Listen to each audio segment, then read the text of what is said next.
They said she couldn't ride, that she'd never hold a lasso again, let alone manage a ranch.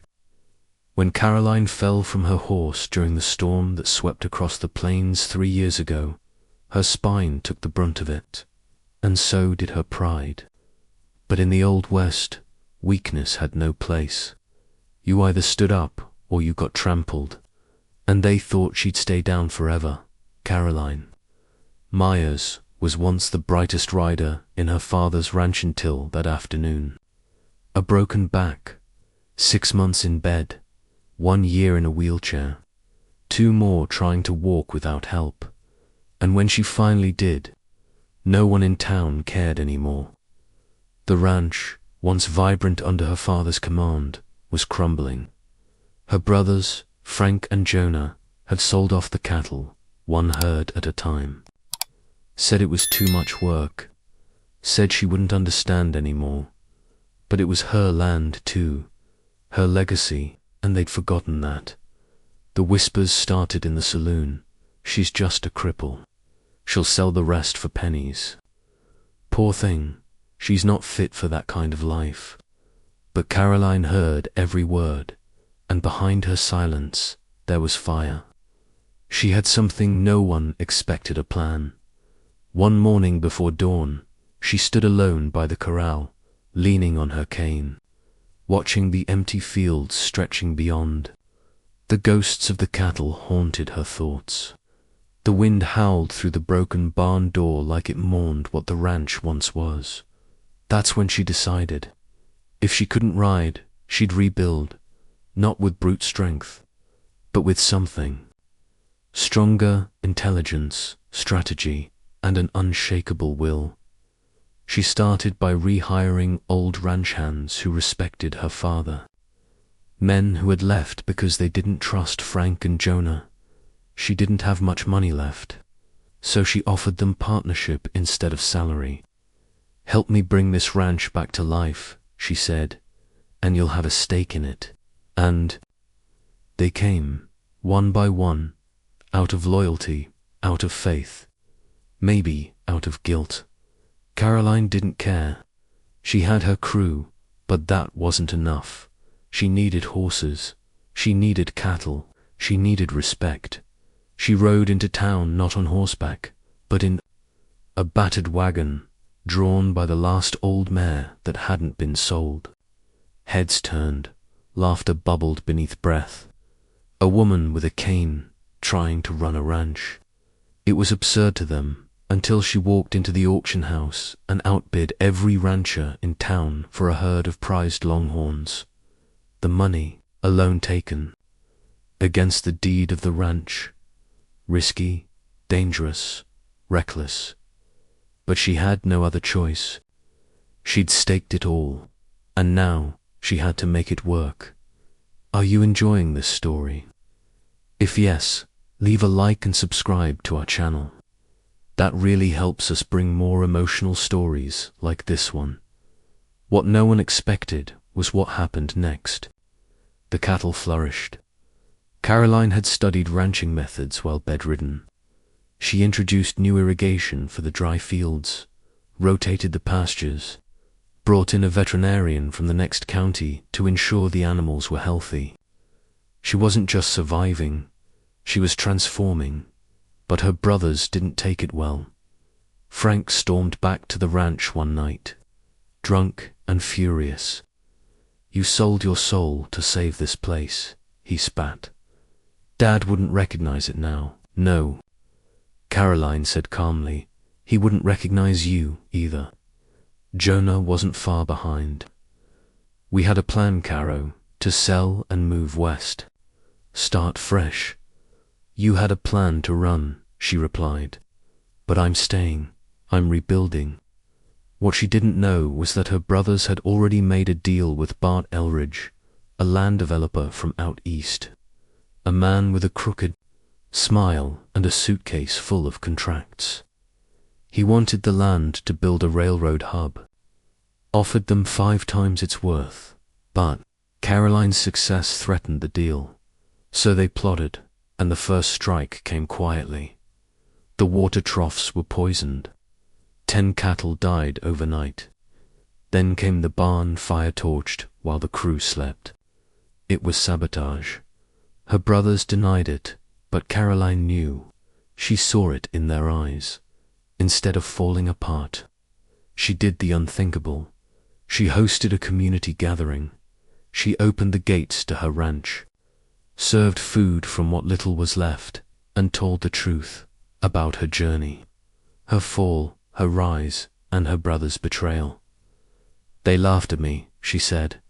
They said I was unfit. Maybe I am, but I'm still standing. And I will not be the last woman to do so. The people listened.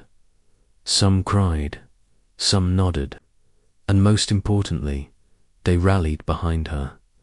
The next day, when Bart Elridge returned, expecting to finalize the deal, he found Caroline waiting with half the town behind her, and in her hand was a new deed, not of sale, but of full ownership. Frank and Jonah had been bought out by their own greed. The townspeople had helped Caroline raise the money to buy their shares. Every dollar came from the hearts of those who believed in her, and now she was the sole owner of the Myers Ranch. What came next would shock everyone even more. Words spread like wildfire. By the end of that week, Caroline's name was on every tongue, from Red Bluff to Dust Valley. No longer a ghost from a broken past, she was now the woman who took back her land, stood against the corruption of blood ties, and refused to sell out to a railroad tycoon. The town had always been divided between the old and new, tradition and greed, but Caroline had become something rare in the West, a symbol of resilience that united both. But victory came with a price. Bart Elridge wasn't the kind of man to walk away empty-handed. His contracts were soaked in blood all over the territory, and those who got in his way didn't last long. His men slick-haired, iron-eyed, quiet types started showing up near her property lines. Just scouting, they said. But Caroline knew better. One night, she woke to find the ranch's front gate wide open and the horses panicked in their pen. A knife was wedged in the barn door with a note scrawled in ash, "Not yours for long." She didn't flinch. She nailed the knife to the front post of the ranch, visible for anyone riding by, a warning and a promise. Then she doubled security.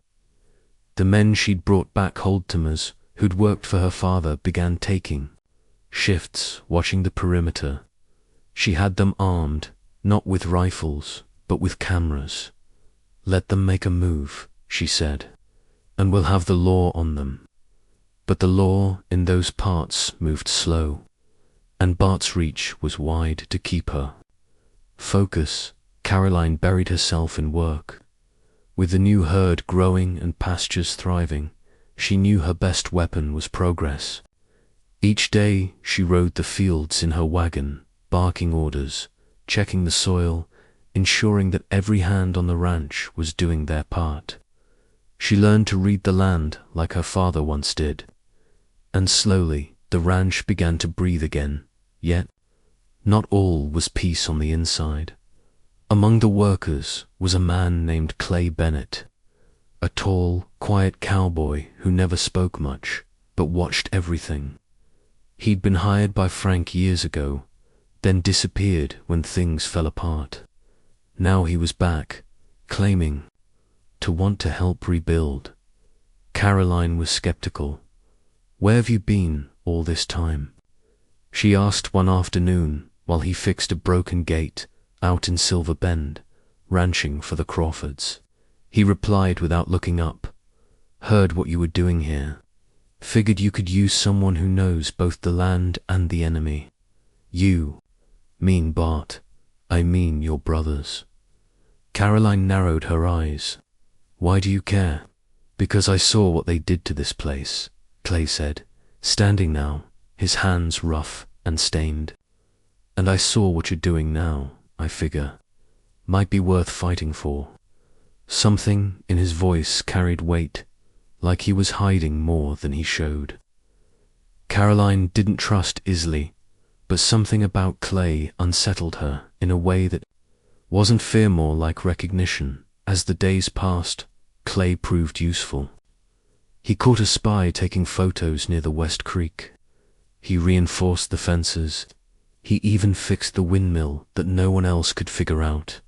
Slowly, the others began to follow his lead, and Caroline, against her instincts, began to rely on him. Then, just when the ranch was beginning to stabilize again, Jonah returned. He wasn't alone. Behind him rode 5 men, all in black coats, all carrying pistols. They came up the drive like they owned the place.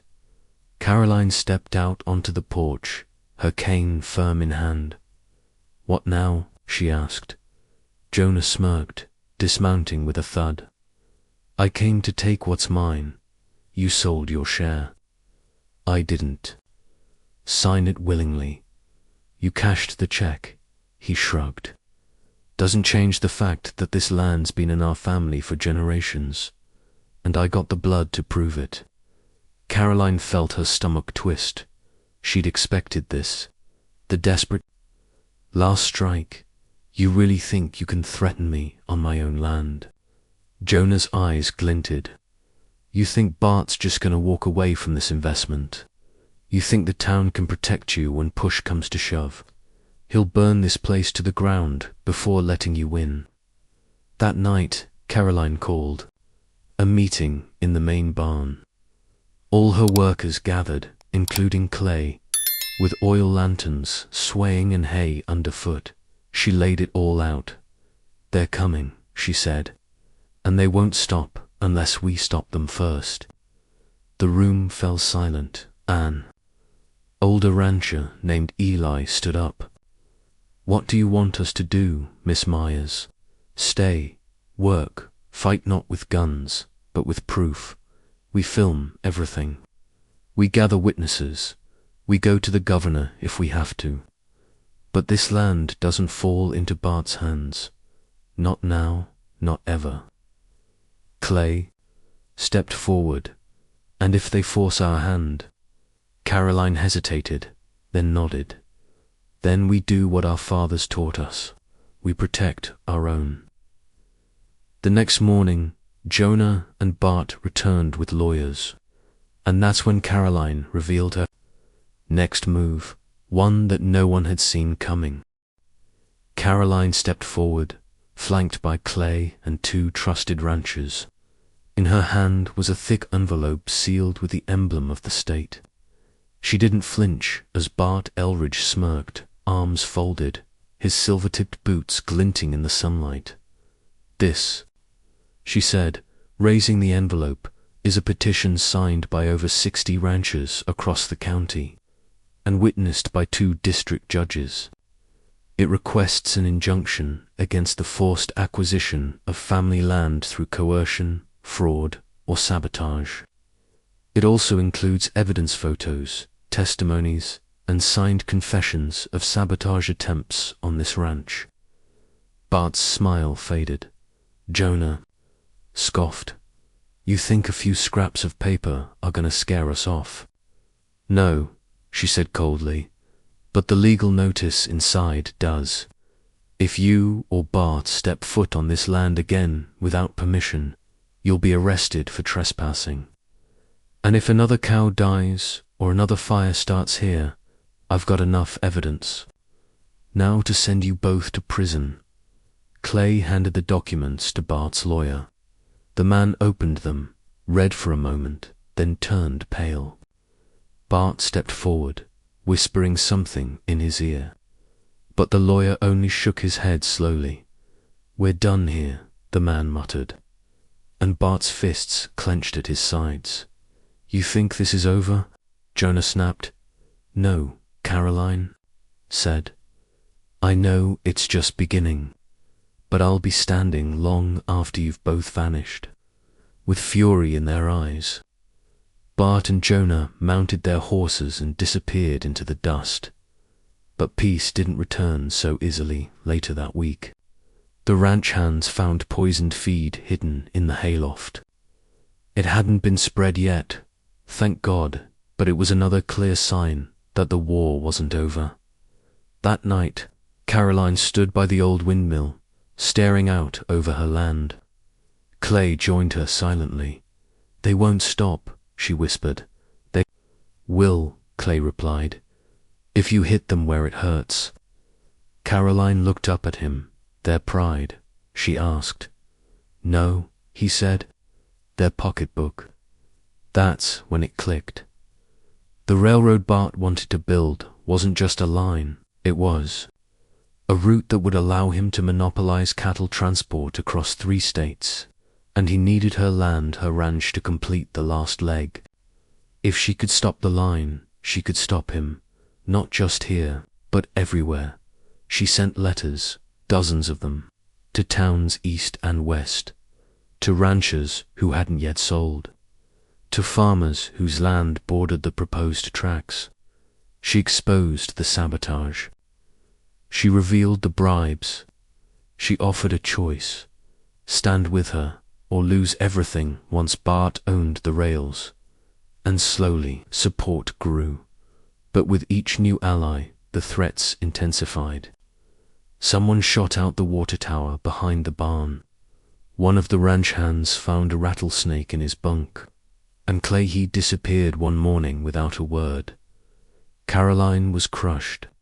She thought she could trust him, thought she finally had someone who stood beside her. But like so many men before, he vanished the moment things got hard, until 2 days later, when he returned, bleeding. He'd been ambushed near Red Bluff, riding back from a town hall meeting. 3 of Bart's hired guns had caught him on the trail.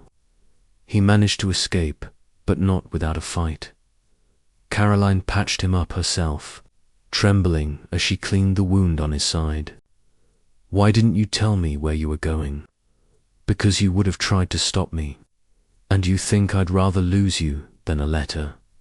He looked at her, tired and aching. "No, I think you'd rather lose nothing, but that's not how war works." For the first time since the storm that changed her life, Caroline felt the weight of it all. She had rebuilt her body, her ranch, her dignity, but now her heart was involved too. And hearts were the most fragile thing of all. She couldn't lose Clay. Not now. A week passed. Then, too, the final hearing came. Bart had filed a countersuit, claiming her injunction was fraudulent. The petitions were fake, and that she had manipulated public opinion. It was dirty. It was expected. But Caroline had one more surprise left. On the day of the hearing, the courthouse was packed. Ranchers, farmers, townsfolk all gathered. Her crew stood by the doors, hats in hands, while Caroline entered in a navy blue dress that once belonged to her mother. The judge asked her if she had anything else to submit. She did, a signed confession from one of Bart's own men, apparently. Clay had found him, bribed him, and convinced him to tell the truth. Everything from the poisoned feed to the fire to the ambush. It was all there, in ink, notarized. The courtroom erupted. Bart tried to object, but the judge silenced him. Jonah tried to flee, but was stopped by the sheriff. In that moment, Caroline didn't cheer, didn't gloat. She simply stood, tall and calm. She had one. If you're enjoying this story, tap the like button and subscribe to the channel. It really helps us keep creating powerful stories like this one. But just when she thought the worst was over, the letter arrived. No return address inside. A single sentence: "You may have won the ranch, but you don't know the whole truth." And folded with it was a photo of her father, standing next to Bart Elridge, smiling, arm-in-arm, taken just 2 months before the accident that nearly killed her. Caroline's hands trembled as she held the photograph under the dim light of her study. The edges were frayed, as if someone had carried it for years, waiting for the right moment to send it. Her father, Henry Myers, stood tall beside Bart Elridge, the same man who had nearly destroyed her ranch, grinning like old friends. 1,000 questions screamed through her mind. Why would her father, so principled, so loyal to the Landover, stand beside a man like Bart? She tucked the photo away, locked the study door, and didn't sleep that night by dawn. She had gone through every ledger, every journal her father had kept. There was no mention of Bart, not even once. Only vague entries in the final months. Meeting in town, new offer undecided, talked to B.E. today. That was the only clue. B.E., the pieces were there. She had just never known how to look. Clay noticed her silence over breakfast. "You're not eating," he said gently. "I'm thinking." He tilted his head. "That's not a thinking face. That's a storm face." Caroline slid the photo across the table. Clay stared at it, then exhaled slowly.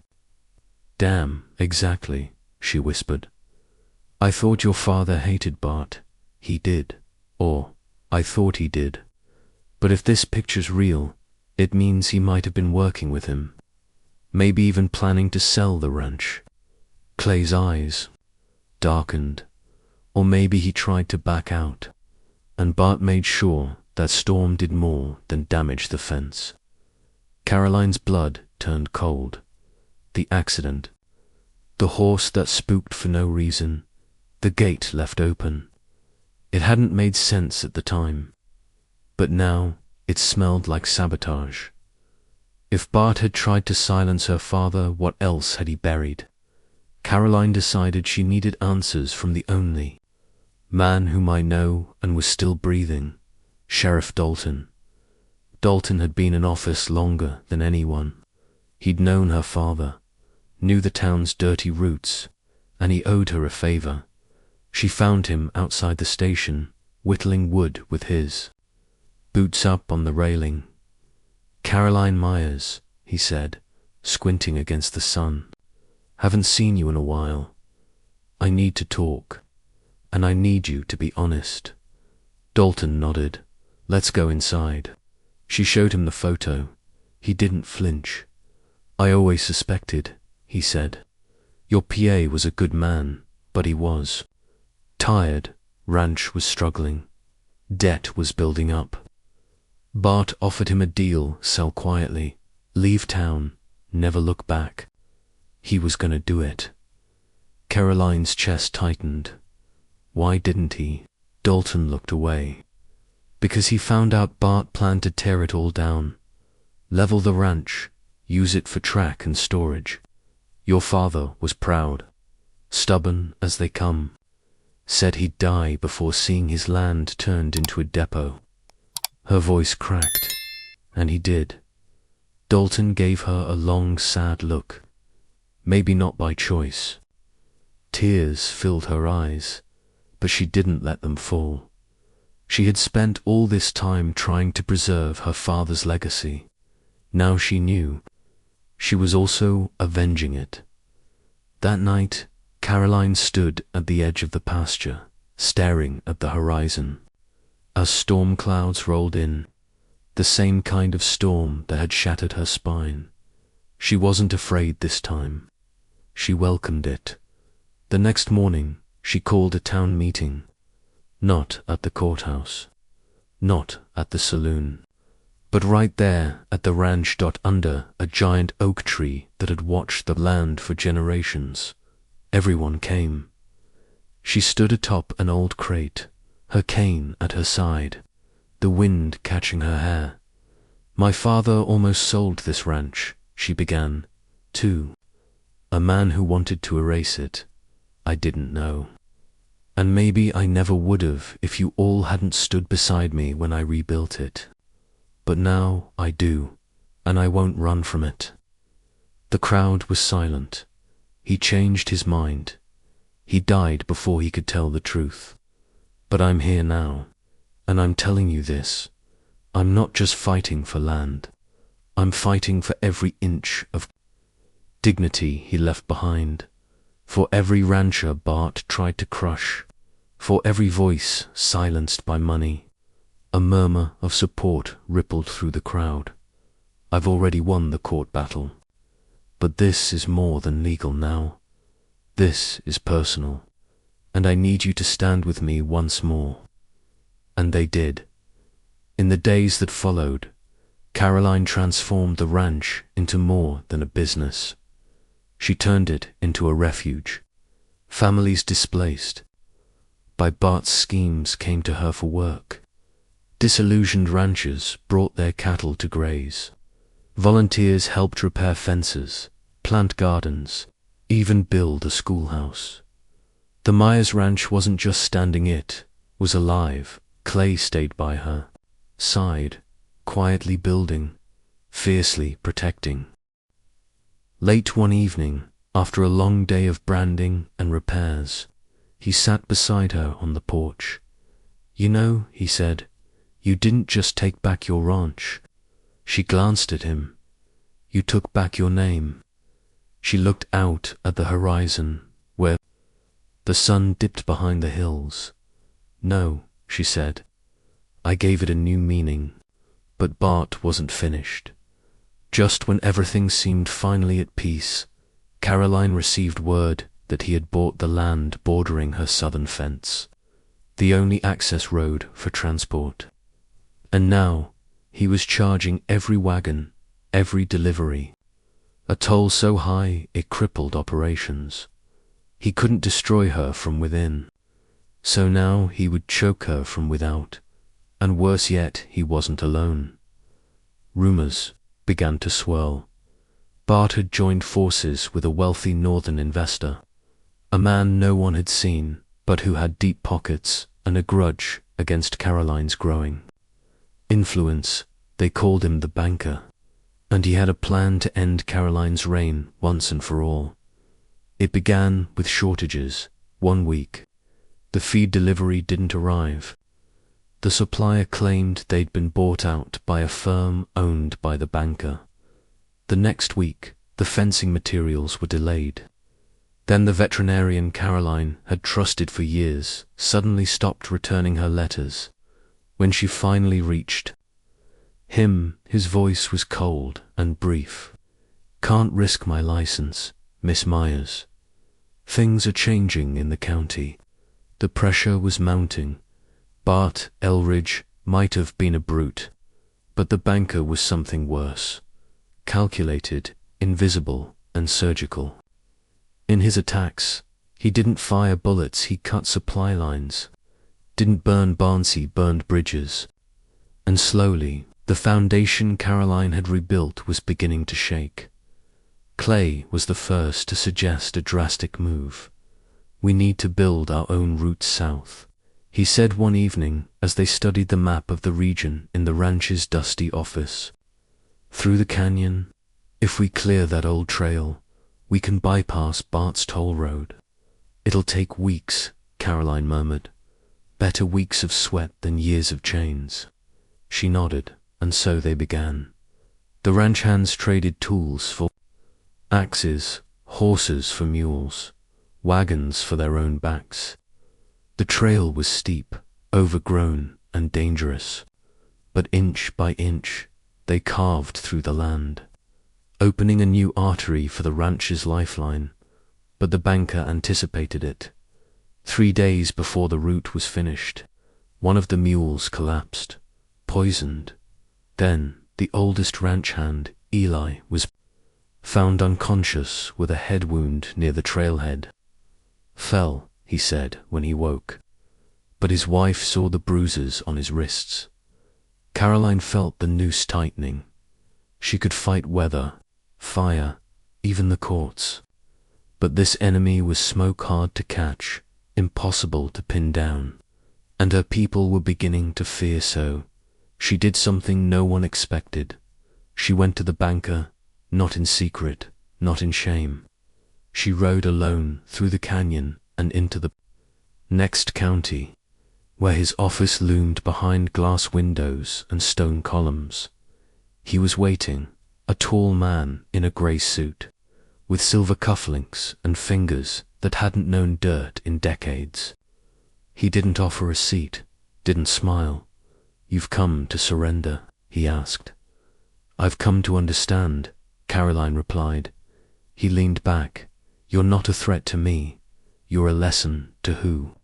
To every man who thought letting a crippled woman run a ranch would end in anything but disaster." Caroline didn't flinch. "You're wrong." "No," he said, cold as a tomb. "I'm winning.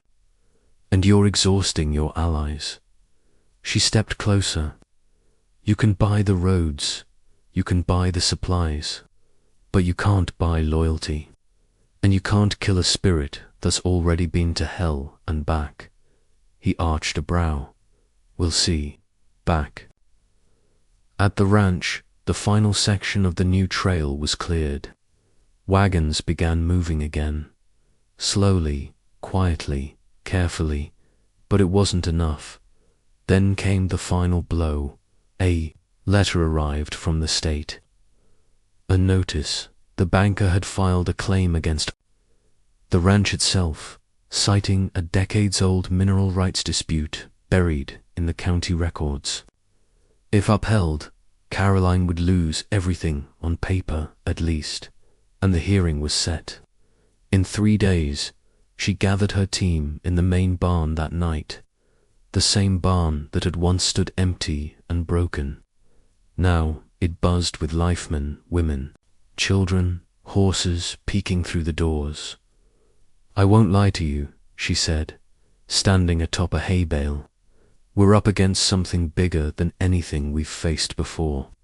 This man, this banker, he's got power, money, silence. But he doesn't have what we have." The room leaned in. "We have truth, we have sweat, we have years of grit carved into this land, and we have each other.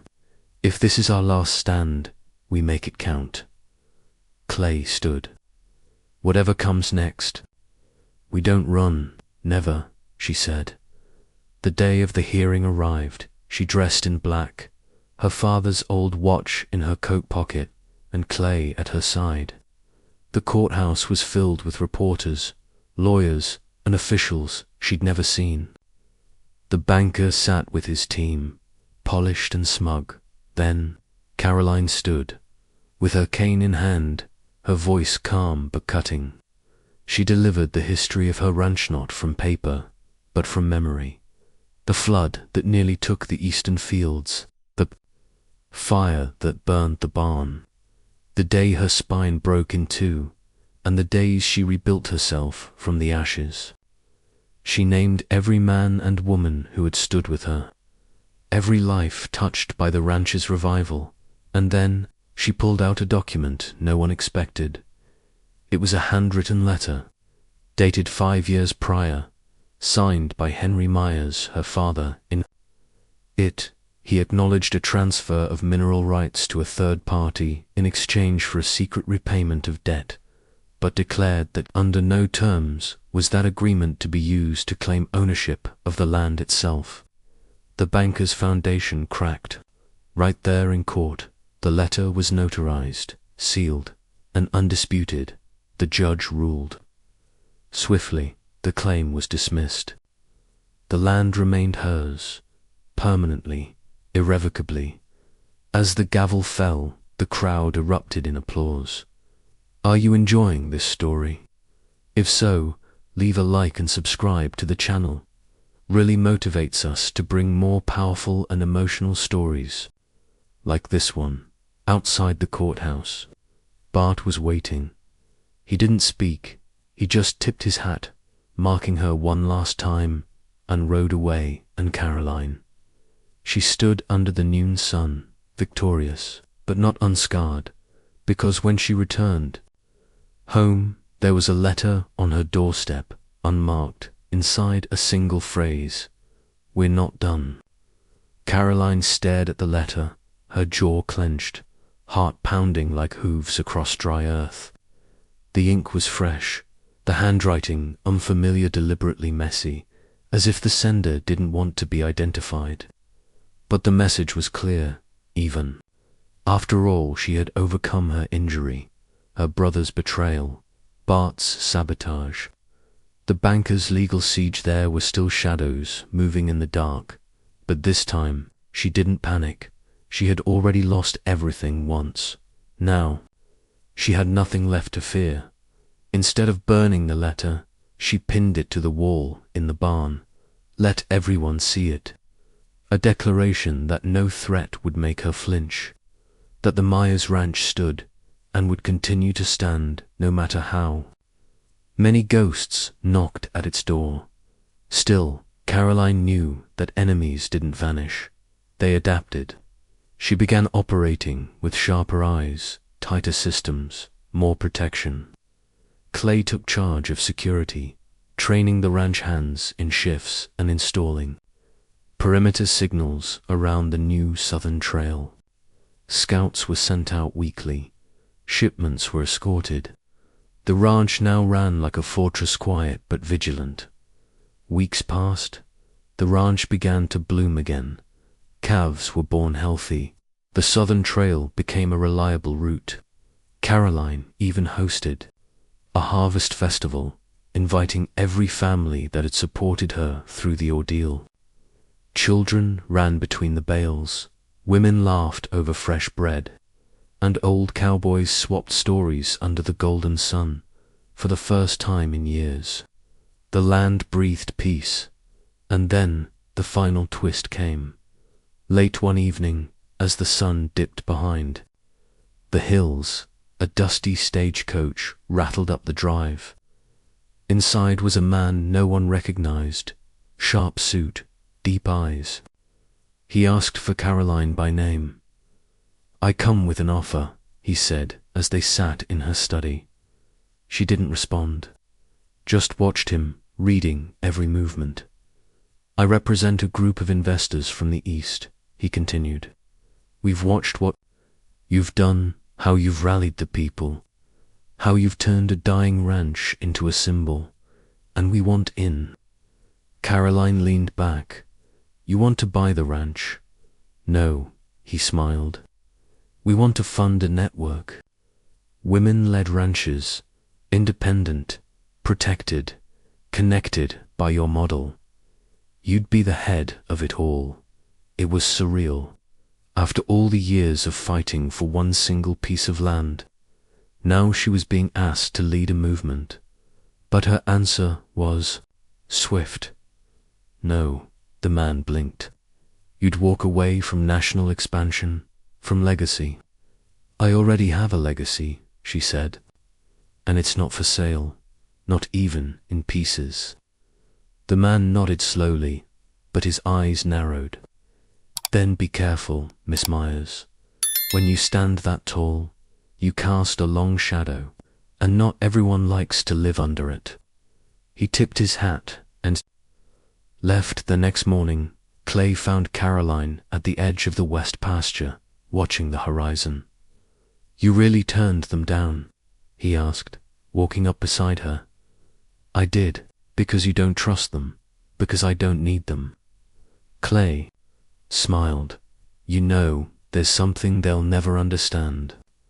"What's that?" "This land, this fight, it made you. But you made this ranch. You made us." She turned to him, eyes softer now. "And what did you make?" He looked back at her, voice low. "A home." She didn't answer. She just took his hand. The days grew quieter after that. The letters stopped.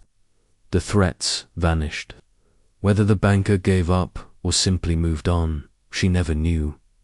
But Caroline didn't need closure. She only needed purpose.